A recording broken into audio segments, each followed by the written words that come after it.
الحمد لله والشكر لله الحمد لله والشكر لله أزكى صلاتي وسلامي لرسول الله أزكى صلاتي وسلامي لرسول الله صلي وسلم الله على المعلم الله صلي وسلم الله على المعلم الله صلي وسلم الله. بسم الله الرحمن الرحيم الحمد لله رب العالمين والصلاة والسلام الأتمان الأكملان على نبينا محمد المبعوث رحمة للعالمين محمد سيد الأولين والآخرين وعلى آله الطيبين الطاهرين وصحابته الغر الميامين وعلى من اتبع سبيله واهتدى بهدي إلى يوم لا ينفع مال ولا بنون إلا من أتى الله بقلب سليم. يا أيها الذين آمنوا اتقوا الله حق تقاته ولا تموتن إلا وأنتم مسلمون. يا أيها الذين آمنوا يا أيها الذين آمنوا ويا أيها الناس ويا أيها المستمعين الكرام أوصيكم ونفسي بتقوى الله عز وجل. ثم إن موضوع خطبتنا اليوم يتركز على كوننا مع الصادقين. فالله سبحانه وتعالى أمرنا بهذا في عديد من آيات القرآنية حيث جعل كوننا مع الصادقين من أسباب سعادتنا الدنيوية وأخروية. ثم نهانا عن اتخاذ وليا غير المسلمين. ثم أمرنا أن ندعو وأن نكون من الذين وصفهم الله بالصديقين. adúgbò fún ọlọ́run ọba atọ́rọ̀ kí àti ìgẹ̀ fún àná Muhammad adúgbò fún ọlọ́run tó ṣe wá ní mùsùlùmí ọlọ́run ọjà ṣìnà láéláé. in tí a fẹ́ fi ṣe àkọlé ìbára ẹni sọ̀rọ̀ lẹ́nìí ó ní ìmọ̀ bẹ́pọ̀ pẹ̀lú àwọn ẹni ire àǹfààní tí ń bẹ ń bẹ. ìmọ̀ bẹ́pọ̀ pẹ̀lú àwọn ẹni dáadáa kí ni oríire tí ń bẹ ń bẹ. wàhálẹ̀ aks téèyàn bá mú ìdàkejì rẹ̀ ipò wọn ò bá àwọn ẹni ire tò kí làwọn nǹkan tí ń bẹ fúnra ẹni bẹ́ẹ̀ ọlọ́run mọ̀ ṣe wá ní ẹni bíi. ìmọ̀ bá ẹni ire tò ọlọ́run bá pa á láṣẹ ilé nínú al-Qur'an al-Karim. ọlọ́run sọ nínú suratu Tawbah aya 111 ọlọ́run yá ayọ̀ alladhina amanu ẹ̀yin onígbàgbọ́ òdodo ittaqullaha ẹ páyà ọlọ́run wa kunu ma'a sadiqin kẹ́ẹ̀sì máa bẹ pẹ̀lú àwọn ẹni ire. Allahu akbar. ittaqullaha wa kunu ma'a sadiqin ẹ páyà ọlọ́run kẹ́ẹ̀sì máa bẹ pẹ̀lú àwọn ẹni ire. gẹ́gẹ́ bí àdámẹ́ èèyàn fẹ́ràn kó máa dábẹ́. gẹ́gẹ́ bí àdámẹ́ èèyàn fẹ́ràn kó máa dábẹ́. baba ńlá wa ádámù alayhi salam ní ìgbà tọ́lọ́run bá dá sílé ayé kọ́lọ́n tó ní kọ́ mọ́ bọ̀ wálé ayé òun àti ìgbà tó dá wà òun nìkan ọ̀rí gbígbé kò dùn mọ́ lóun nìkan ọlọ́run wá mú jáde látara rẹ̀ Hawa lẹ́yìn kádàrá ọlọ́run tó ti síwájú ìpè yóò ní ẹnìkan tí ó sì kejì rẹ̀. bákan náà Ànábì Zakariya ní ìgbà tó náà wá lẹ́yìn pé ó níyàwó kódò náà tún tọrọ nǹkan míì gẹ́gẹ́ bí àlékún yẹn ní pé béèyàn bá jẹ́ ẹyọ kan níbì kan yóò fẹ́ káwọn di méjì tó bá di méjì yóò fẹ́ káwọn lé sí. Ànábì Zakariya ní Rabbi la tazarni farda wa anta khairul warisin. ọlọ́run ọba mi ò dákun má ṣe mí lémi nìkan. ìwọ sì lọ́ba tí máa jẹ́ ètò máa ń pèsè olùjogún fún yàn ẹni tí máa dúró tí ìwọ ló lè pèsè mìíràn dákun jẹ́ ń jú báyìí lọ lọ́lọ́run ṣe wàá dá lóun ló fún un lọ́mọ. eléyìí fi hàn pé gẹ́gẹ́ bí àdámẹ́ èèyàn ò lè dá máa bẹ ẹranko gan ọ̀dá máa bẹ ká tó wá máa sọ èèyàn ọlọ́run ọba nínú ọ̀nà tó dá wọn pé ká máa wọ ẹnìkan kúnra kódà báà náà ti wà ọkùnrin ò lè dágbé àbíkọ́ rí ìyàwó rẹ̀ gẹ́gẹ́ bá ti sọ nípa bàbá wa àti ìyá wa. bákan náà ìyá obìnrin náà lè dágbé àbí tó náà bá rí tó bá rí bẹ́ẹ̀ ibi tí society ti máa ń bẹ̀rẹ̀ ní àwùjọ ti máa ń bẹ̀rẹ̀ ní tí èèyàn bá ti ń pé méjì community ti ń bẹ̀rẹ̀ ní irú community wo wá lọ́lọ́run fẹ́ ká máa bẹ. ọ̀pọ̀lọpọ̀ èèyàn lẹ́nìí náà di ẹni ire níwájú ọlọ́run nítorí pé wọ́n bẹ́ ẹni ire rìn. ọ̀pọ̀lọpọ̀ èèyàn ló sì dọ̀tá ọlọ́run ọba torí pé wọ́n bá àwọn ọ̀tá ọlọ́run rìn ọlọ́run wọ́n jẹ́ kí a wà kún àwọn ẹni tí ó padà di ọ̀tá rẹ̀. nínú Al-Qur'an Al-Karim ọlọ́run júwe fún wa nípa àwọn ẹni tí wọ́n ń tẹ̀lé àwọn ọ̀tá ọlọ́run tán mú wọn lọ́rẹ̀ ọlọ́run tó bá dijọ́ mú dàl kíyámà wọ́n blame ara mọ́ wọn wọ́n sì máa sunkún ṣùgbọ́n àníréyàn gbà wọ́n lẹ̀ bó o láti mọ eléyìí ọlọ́run bá sọ nínú suratu Ibrahim oní tó bá dijọ́ mú dàl kíyámà tó bá di gbọ́n wọn náà wà lámà kúdìí al-amr nígbà tí wọ́n bá dájọ́ tán ṣèitán ó wá máa sọ fún àwọn èèyàn àwọn ẹni tí wọ́n sọ pé ṣèitán ló sọ wá nù ṣèitán ní ọjà mọ́ yóò ní la talumuni ẹnì kankan nu yín ò gbọ́dọ̀ bú mi o walumu anfusakum ẹ máa búra yín ni. ma ana bi musrikhikum èmi ò lè fi ń ṣe ẹ̀yẹ́ lẹ́ni wa ma antum bi musrikhi ẹnì kankan nu yóò sì gbọ́dọ̀ kígbe mi tẹ́mi ò bá ti kígbe yín ẹ̀yin náà ẹ̀ gbọ́dọ̀ kígbe mi. bákan náà lọ́n sọ fún ẹni Suratul Baqara ìpè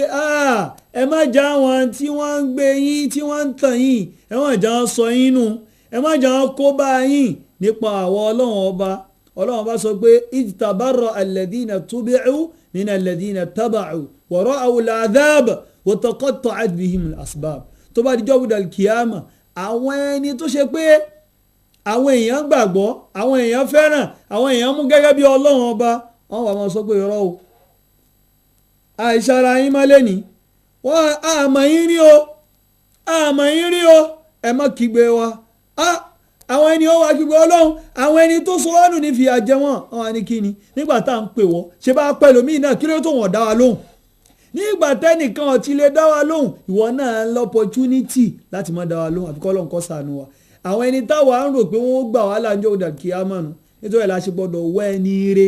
tá a tètè rí bí là tàbámú lọ́rẹ̀ ọlọ́run sọ nípa àwọn ẹni dáadáa nínú Al-Qur'an ipa àwọn ẹni wọn ó là wọn wájú ọlọ́run àwọn ẹni tó ṣe pé tó bá di pé àwa wọnú àlùjánnà tán táwọn ọmọ náà wọnú náà tán wọ́n wàá pera wọn wọ́n wá ní ó tiẹ̀ lẹ́nìkan tí máa sọ pé káwá di kèfèrí ẹjẹ́ àti ibo lẹ́ni ìwọ àgànná tamari fatọ́là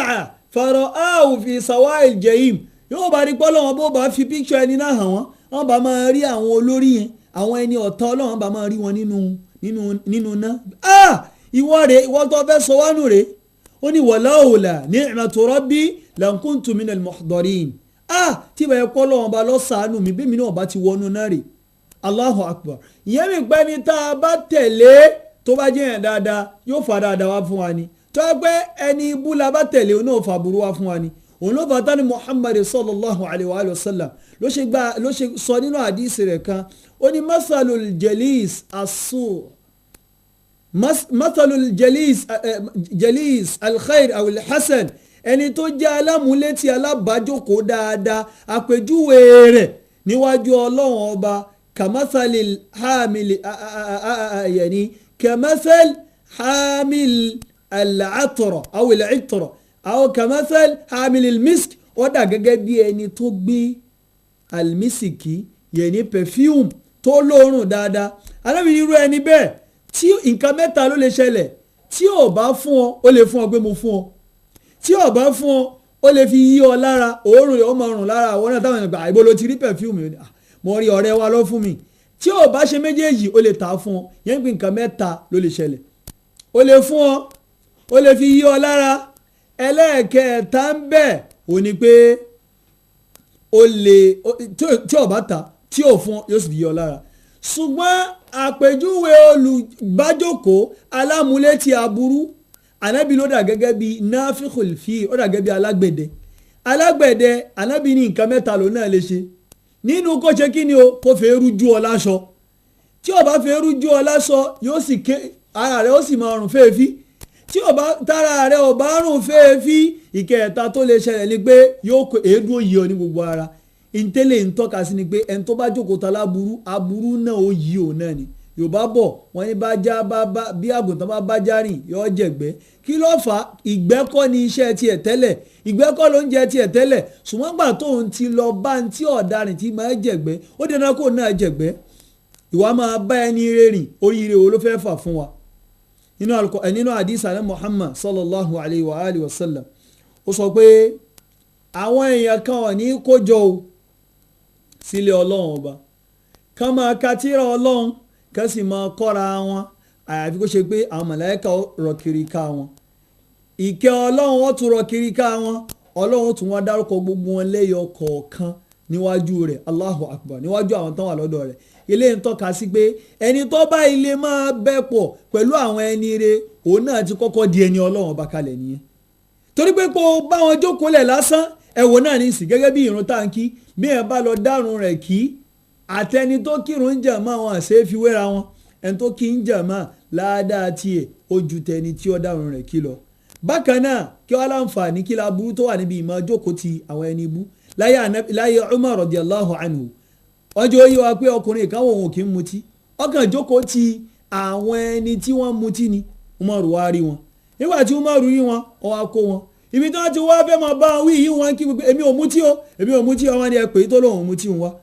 ó ní kí ló dé tí wọ́n ò mutí ó lé mi mọ̀ pé Ọlọ́run ní kò dá ní gbà tí wọ́n mọ̀ pé kò dá ọ̀tún wá jókòó táwọn ẹni tán mutí 40 ní kẹ́ ẹ fáwọn tán mutí ṣùgbọ́n òun tiẹ̀ 80 ní kẹ́ ẹ fóun kí ló fà á torí pé ó jókòó ti àwọn ẹni ibú torí ìdí ilé ìjọba mùsùlùmí jókòó tẹni ire máa ń fọrí ire fún yàn ni o kọ́lọ́mọ́ ṣàṣe ògbà lórí ire láyé àdàlkìyàmà aqulu ma sami'tum wa astaghfirullaha li wa lakum wa lisa'il muslimin wassalamu alaykum wa rahmatullahi wa barakatuh. الحمد لله والشكر لله الحمد لله والشكر لله أزكى صلاتي وسلامي لرسول الله